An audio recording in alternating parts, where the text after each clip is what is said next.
This video is made possible by G2A, great games for cheap prices. Use the affiliate link g2a.com/r/filmempire to support the show. Today I'm going to show you how I edit my videos right after the intro. The first thing I do is import my footage. As the video I'm working on is a Q&A, I have the main footage and 10 images of the questions. The file I'm working in is a standard format file, which I use for all my edits, and it contains all my basic assets. Once that's done, I start adding in the short support video that's always in the beginning of my videos. After that, I put my footage and external audio on the timeline and I start syncing it.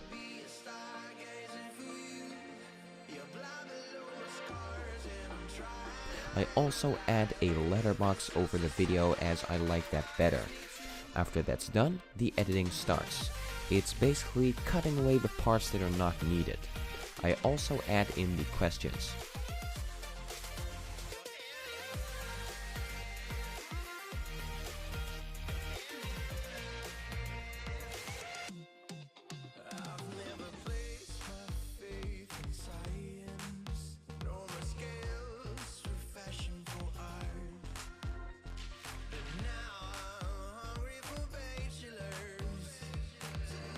Once that's done, I add in my end card.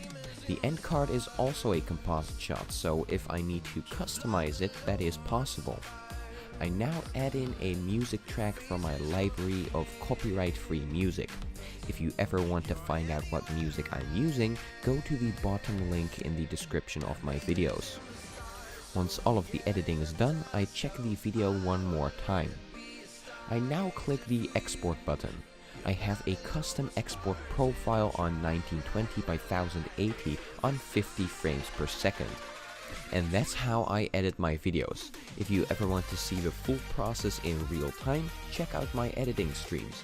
I'll link one in the end card. So I hope this video was helpful to you guys. If it was, leave a like, leave a comment, don't forget to subscribe if you haven't already, and I'll see you next week with a new video. Bye bye. Hi there, I hope you enjoyed that video. Now click the top thumbnail to see my latest video, click the thumbnail below it to see a highlighted one, and click my logo to subscribe if you haven't already. Thanks for watching, and I'll see you next time.